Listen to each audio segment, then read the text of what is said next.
कि आपके बहुएं पूछने वाले हैं, ना आपको कोई पूछने वाला नहीं है। इसलिए इस हक की लड़ाई को लड़ना है। हम लोग को न्यूनतम वेतन और या तो न्यूनतम वेतन में सरकार हमको लाए, नहीं तो स्वास्थ्य कर्मचारी घोषित करे। दो में एक तो करना ही पड़ेगा। कहना चाह रही हूँ कि आप लोग समझिए कि स्वास्थ्य बीमा और लाभ आप लोग को कैसे और किस हद तक मिल रहा है। तो ना बहन, आप ये बताइए हमें, क्या ये स्वास्थ्य बीमा कार्ड बस बेड चार्ज के लिए है कि क्या के लिए? सभी के लिए तो हमसे पैसा मांगा जाता है। कौन सा रिचार्ज 166 रुपये में होता है महीने भर का? तो महिला बाल विकास हमारी मंत्री जी ने कहा वो शासकीय रेट है। सोचो, हमारा शोषण यही से शुरू हो रहा है। दिन रात पूरा काम। मेरी बहनों की दर्दें कम नहीं हुई, क्योंकि हमारा मानदेय उससे कई गुना नीचे है, बहुत कम है।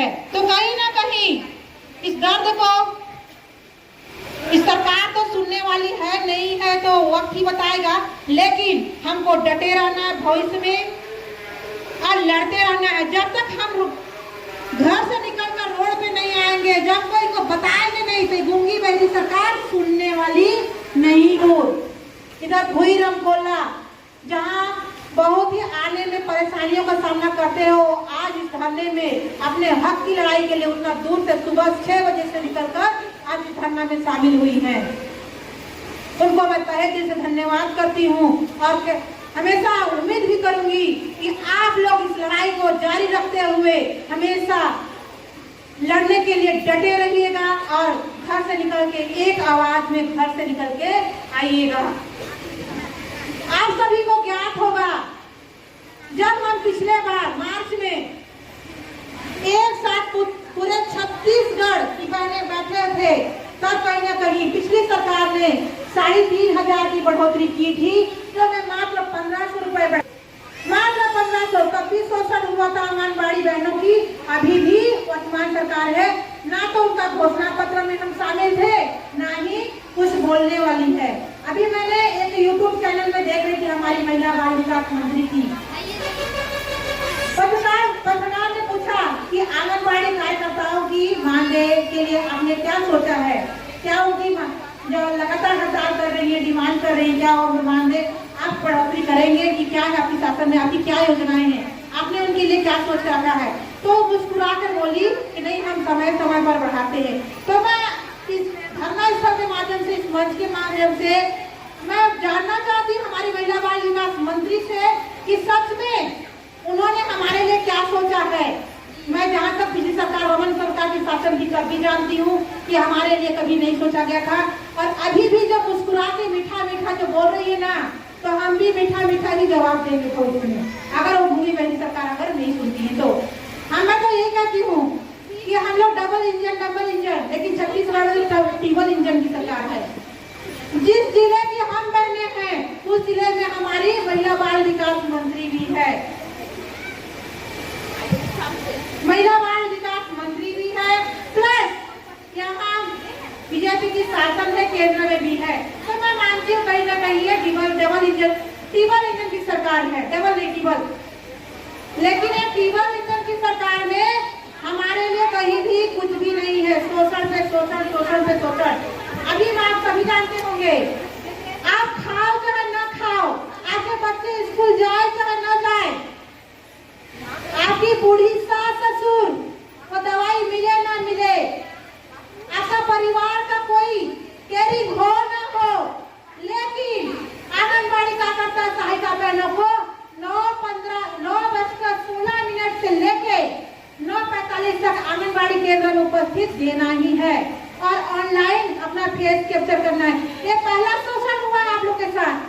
दूसरा, आप फोर्से के साथ जीपीएस कैमरा के माध्यम से ग्रुप में अपना फोटो डालिए, प्लस बच्चों का फोटो डालिए, आपने क्या नाश्ता कराया, क्या नहीं कराया, प्लस भोजन डालिए, आप कौन सी गतिविधि, एक दिन में एक गतिविधि सभी बहनों को भेजना है। ये शोषण है।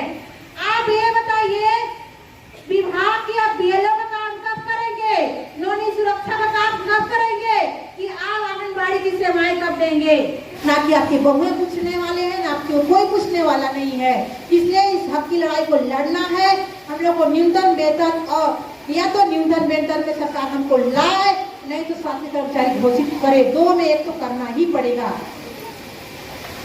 हमेशा से ये सरकार का दिया हम लोगों के स्वास्थ्य बीमा योजना में आंगनबाड़ी वर्करों को जोड़ दिया गया है।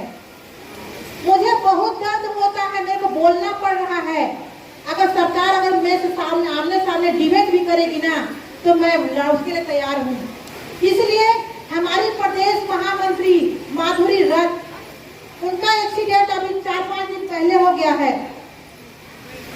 वो तैयारी करने जा रही थी प्रदेश में धरने के लिए, आंगनबाड़ी वर्करों से बैठक था। मैं बताना चाहूंगी आप लोगों को, तो उन्होंने हस्बैंड वाइफ का दोनों का एक्सीडेंट हुआ है। एक उनके हस्बैंड का पैर टूट गया है। मैं बताना चाह रही हूँ क्योंकि आप लोग समझिए कि स्वास्थ्य बीमा लाभ आप लोग को कैसे और किस हद तक मिल रहा है।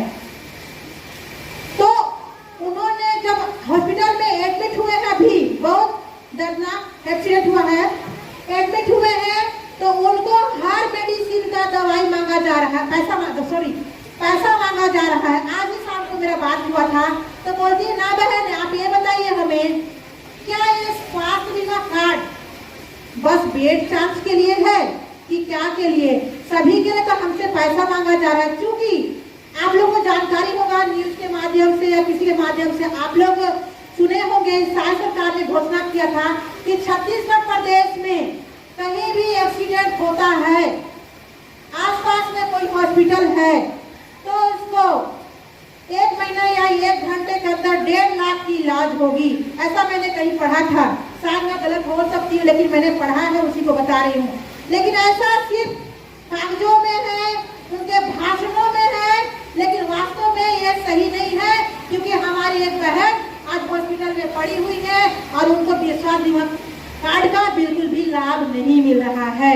मैंने बहुत सुना है, बहुत जगह ऐसा हुआ है कि आप समय पर उस कार्ड को नहीं लगा रहे हैं।